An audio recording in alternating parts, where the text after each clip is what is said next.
Hey everyone, welcome to Bumbling Through Dungeons. My name is Mark. Today we're talking about minimalist DMing.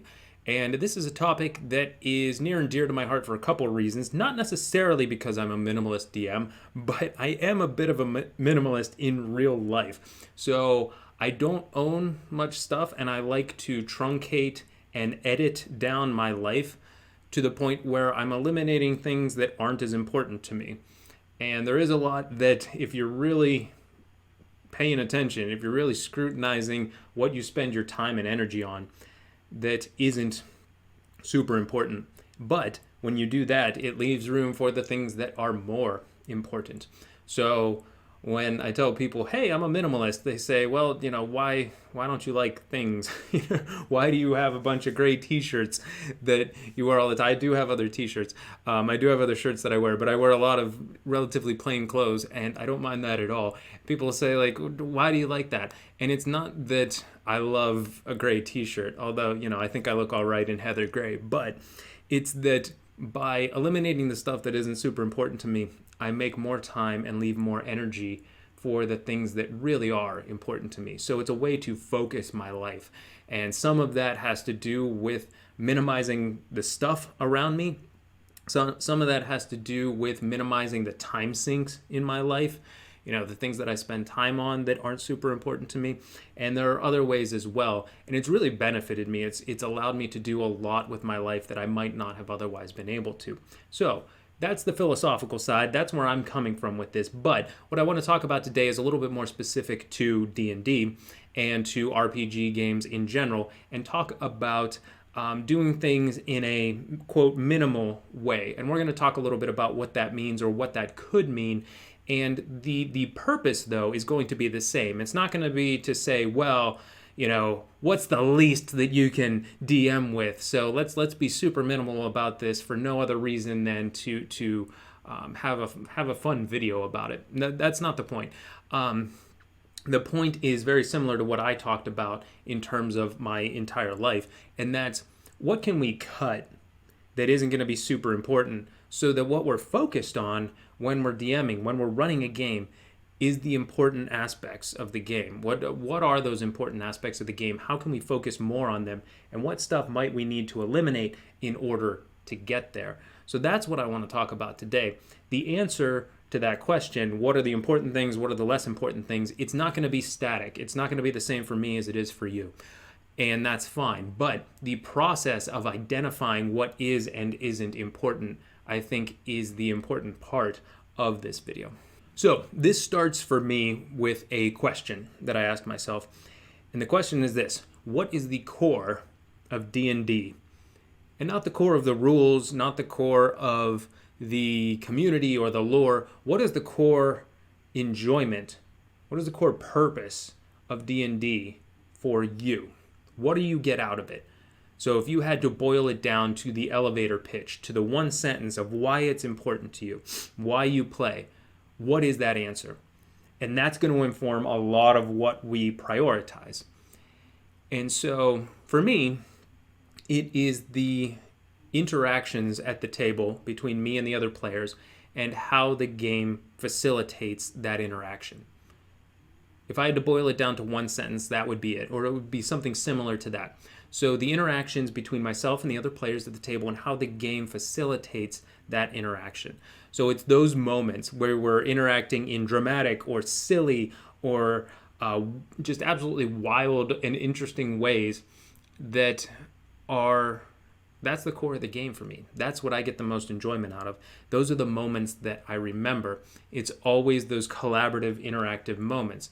So if that's the case, for me, and again, your answer to that question might be different, but I think it's important to ask it from the start so that you have an answer to work backward from to figure out what is most important to you and how do you prioritize that. So for me, much as I love the lore, much as I love the mechanics and the setting, I think a lot of it works toward that interactive experience, but those things aren't necessarily the core of the game for me. So that informs a lot of what I do as a DM, as a player, and might inform what you do as a DM or as a player. So it can be kind of easy to get lost If, for example, you answered the question the exact same way I did, then you said to yourself, all right, how do I prioritize for the interactions between players? And you stripped everything else away. And you could do that. You could get rid of your playmats and your miniatures. You could get rid of your dice if you wanted. You could just use a dice app on your phone, and that would be perfectly possible. The players could come with their player sheets, and then you could come with your dice app and a few notes, and everything could be mostly improvised, and you would be left with nothing but interaction between players at the table, and you could run all the combat theater of the mind. You could do that, and it could be a lot of fun. But for a lot of groups, that's going to be taking it too far. So asking the question, what's the core of D&D, isn't enough. It's a start, but it's not enough. Because you might say, all right, well, here's what I want to focus on. Let me eliminate everything else. And you eliminate too much that's going to be convenient or useful or meaningful to you in some way. So there's one other question that I would ask at this point. And this one is a yes-no question, but you're going to be asking it a bunch of different times related to that core of D&D, core of RPGs, core of gaming, what that is for you. And the question is more or less, does this element, whatever the element is of the game, your dice, your playmat, your miniatures, your terrain that you use, anything else that you're adding to the game, does it enhance the core experience for me? This becomes a little bit tricky because most things that you add to a game are going to enhance the game in some way, but I don't know that they're always going to enhance it in a way that relates back to that central enjoyment. So for me, there's a limit. There's diminishing returns on adding stuff to my D&D game. And I do, occasionally I'll run combat theater of the mind style, so we're not actually using a playmat. For the simpler combats, I'll do that. But I am using a playmat, and I've found that helps, and I enjoy using it. I don't have a ton of fancy miniatures, but I've also found that having some miniatures that are differentiated from one another and look different enough and can represent enough races and classes that it helps to have that, because it makes things easier to discern and figure out and interpret when we're playing. So it facilitates play. Having dice helps. I've actually tried to use a dice app. I didn't like it. It was too much work. I enjoyed having the dice. I don't necessarily need the tactile thrill of rolling a die, although that can be nice too, and some people absolutely adore that. So that might be something that's purposeful or meaningful to them just because they enjoy the sensation of rolling dice. That's perfectly valid. But I've experimented with some of these things with and without a GM screen, and I realized that, okay, I don't need to hide my dice rolls necessarily, so it's not necessarily providing value for that. But there are things that I like to keep hidden from my players, and it's very easy to keep them behind a GM screen where they can't see them, depending on how I'm situated in the room. And whether that's miniatures of the big boss or the creature that they're about to face, but they don't realize it, or various notes or note cards. So having all of my stuff back there creates sort of a base for me, and I like having that GM screen. So when I went without it, I felt like I was missing something. So I reinserted it. And those things all help me, and they've all enhanced my game because they streamline the experience so that we're not having to figure out theater of the mind all the time, and I'm not having to clarify something on everybody's turn because it's a complicated fight and they don't understand the relationships between themselves, the spatial relationships between themselves and their enemies, for example. That can take up a lot of time, and that can distract from the experience if you're not careful. Now, running good theater of the mind is its own skill, so you can get around some of that as well. There are ways to get through this, but for me, it facilitated that core of D&D to have some of these other things, to have some of that stuff on the table, because it streamlined the experience. It helped to create a shared understanding at the table between all of the players. And when we all have a shared understanding, that makes it easier to role play. That makes it easier to get into those interesting moments during play. And it's the same reason I often use maps. So I'll have handouts of maps, or I'll include pictures of, I'll usually have my tablet and I'll have pictures pulled up of like places or cities or structures or NPCs.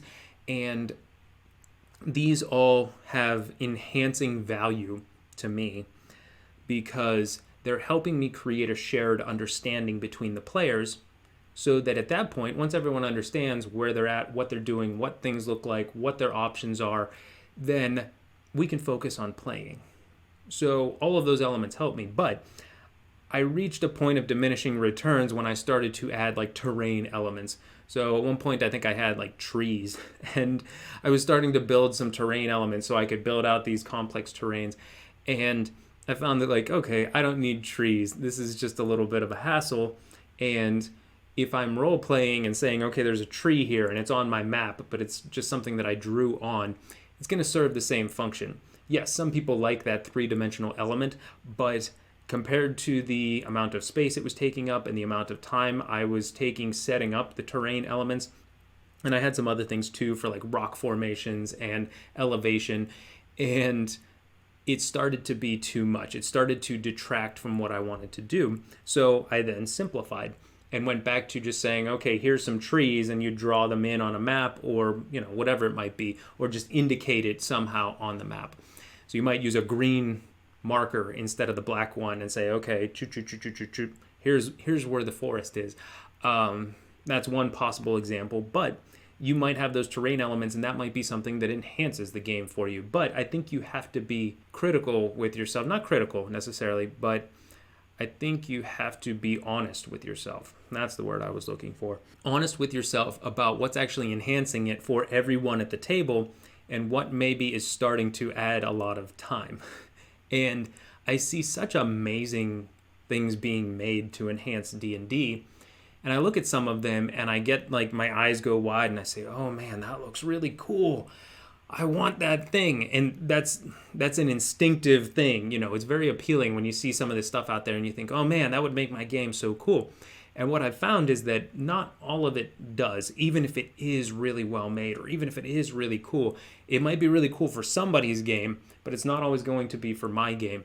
So I see all of that terrain, those terrain tiles, and they're amazing. And they have like three-dimensional terrain and they're building these giant sets. And people get really into that and they have a lot of fun with it. And for me, that would just be a huge time sink. And I don't think that, unless I really found a way to streamline it, I think it would risk becoming a distraction in the game rather than enhancing the game. The answer to those types of elements might be very different for the next DM over. I have a friend, well, I call him a friend. He's a friend. I've never met him, so he is an online friend, but he makes wonderful terrain. And that is something he's passionate about. It's sort of like a hobby of his to make his own customized terrain. And the group he plays with adores it. And he has a lot of fun with it. The group has a lot of fun with it. So they should absolutely be doing that. He should absolutely be doing that. For me, that would be a chore. And I don't know that it would enhance my game in the same way. So it's not right for me, but it is for someone else. So there are exceptions to these rules and exceptions within the exceptions. One thing that I've found to be very helpful is the elevation platforms. I have a bunch of those. For three-dimensional battles, I've found those to be invaluable. So when you're talking about, okay, there's like 3 different levels in a fight and you have to conceptualize that, if you've got a flat battle mat, it's very hard to do that, or it is harder to do that. So when I have those three-dimensional platforms, it makes it a lot easier, and it makes it a lot more interesting too, because your players start to think in 3 dimensions as well. So I kept those. When I started to buy a bunch of terrain stuff and the elevation tiles, and I was adding more and more and more, and at some point I said, all right, this is too much, and I pulled it back, but I kept those because that was adding meaningful value to me. So maybe that isn't a sticking point with you. Maybe you don't need to show elevation in your battles, and that's perfectly okay too. For me, it was a godsend. I don't know what I would have done in some of my campaigns without those, but the super important thing to me is going to be different for you. So I think the other time that this comes into play is, some of those battle tiles, the battle terrain that I talked about, like you could spend thousands of dollars on that alone, or you could spend thousands of dollars on miniatures, or thousands of dollars for like wall art that you put in your game room to make it seem more evocative. And a lot of people don't have that kind of budget.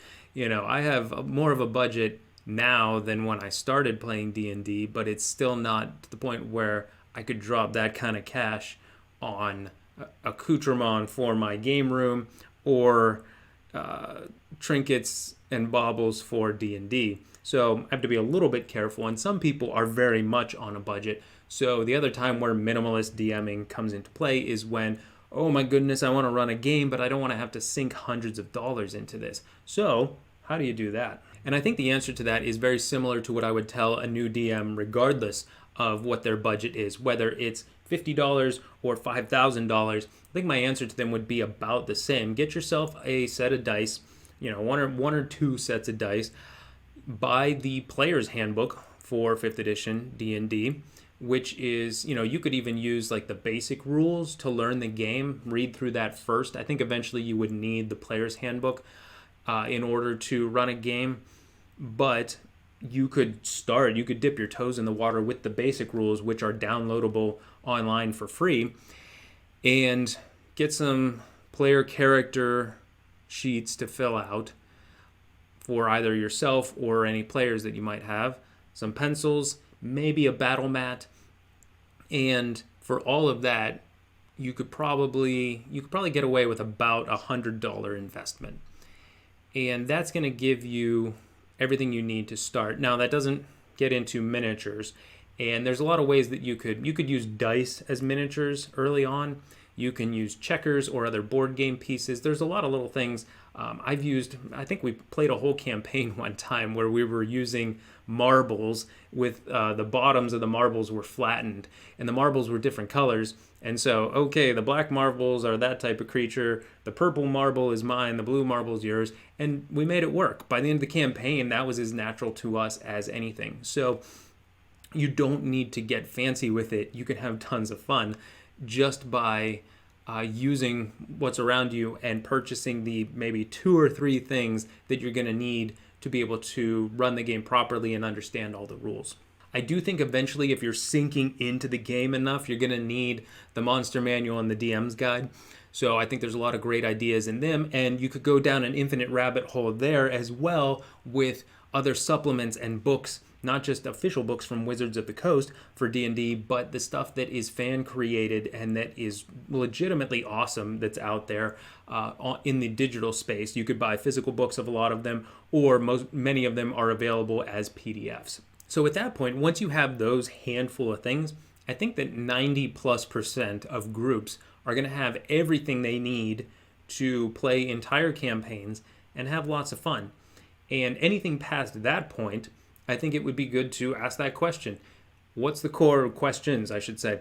What's the core of the experience for me? What do I want to get out of this? And 2, is something that I'm about to add or that I just added enhancing that or detracting from it? So with those 2 questions, you're going to be able to find a system that works for you. And you might not be a minimalist DM, but you will be able to find the correct level for what you want to do and what you want to get out of the game. So I don't want a video on minimalism getting to be too long, so I'm going to stop it there. I don't know how long this one got, but hopefully it was educational. Hopefully it was entertaining. And I have a couple more to get to tonight. I'm going to knock those out right now, but this has been fun. See you next time.